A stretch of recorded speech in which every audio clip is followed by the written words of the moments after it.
This program was made possible by a grant from the National Endowment for the Humanities. You know, after Walt Disney had his way with the fairies, I think nothing was ever the same again as far as their popular image is concerned. But the belief in the fairies is of long standing in Ireland, and it's one aspect of belief in a whole other world than the world of conventional Western Christianity. But Catholicism was extremely important, even if these people were non-practicing, or even if their Catholicism was a barely Christianized paganism. It was because of their Catholicism that their lands had been confiscated, that they had been excluded from political authority and economic opportunities for so long, because it was a major and eventually became the major, the central part of their personal and their communal identity. In the second half of the 19th century, the Irish Catholic Church was transformed. As if chastised by the Great Famine, the Irish people paid increasing devotion to a more authoritarian church. Crossroads dancing and harvest rituals gave way to a rigid code of sexual conduct and an intense devotion to the Blessed Virgin Mary. When these devoted Irish Catholics sailed out of Queenstown, the principal point of embarkation for emigrants going to America, the last thing they would see were the spires of St. Colman's Cathedral, reminding them, it was said, of their obligations to Holy Mother Church in the New World.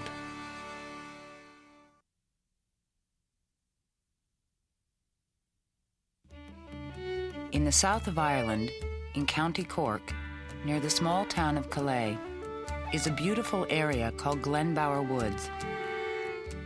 Here, a young lad named Thaig O'Keashoin, or Timothy Cashman, spent the best days of his youth.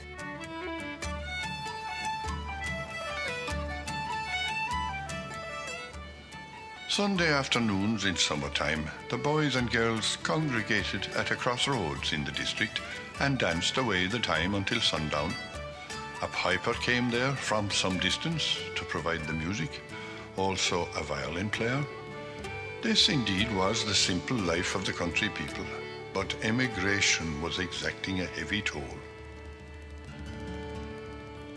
In the spring of 1892, Timothy Cashman boarded a train at this station in Calais and, like so many others before and since, left his home in Ireland.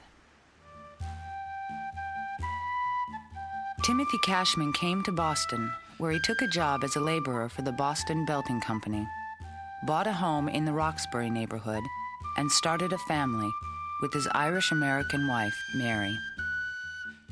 Also, Cashman joined several Irish ethnic organizations, including nationalist groups that supported the cause of Irish freedom from Great Britain. The struggle that had begun with the United Irishmen and the County Wexford Rebellion of 1798 had been revived repeatedly over the century by Daniel O'Connell's Catholic Emancipation movement in the 1820s, by the Young Irelanders in the 1840s, by the Fenians in the 1860s, and by the Irish Land League in the 1880s. The Fenians in America raised an armed force of Civil War veterans and launched an invasion of British Canada. And they pledged to return and fight for freedom in Ireland, where they would exact revenge for the old wounds of the famine era.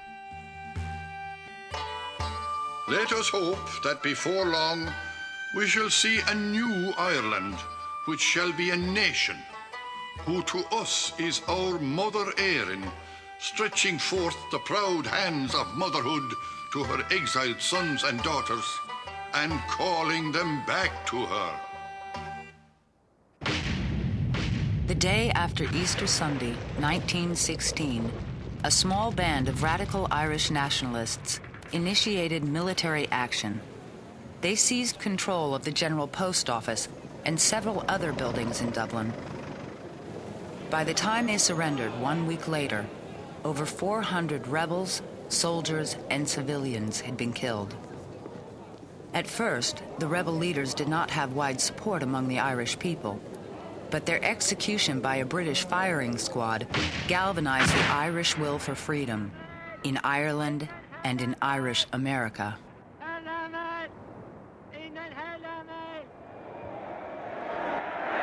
Michael Collins, the new military leader of the rebels, welded the remnants of the Easter rebels into a new and more deadly fighting force, the Irish Republican Army, and led the IRA in a series of guerrilla raids. But the key to Irish victory lay not in Ireland, but in America.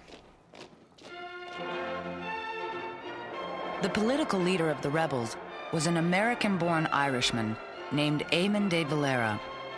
In 1919, de Valera came to America, where he enlisted over 800,000 Irish Americans and raised over $10 million in support of the struggle for an independent Ireland.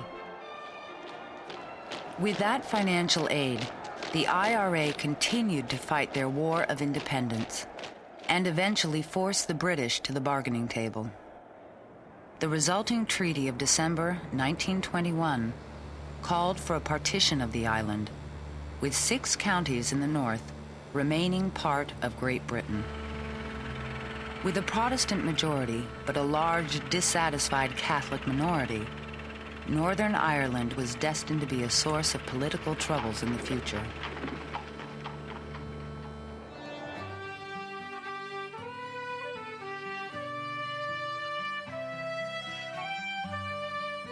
Still, after centuries of struggle against British rule, most of Ireland was free. Across the Atlantic, Irish Americans like Timothy Cashman also celebrated. In a sense, they too were finally free. Free to turn their attention from the long-standing problems of Ireland towards the expanding opportunities of America.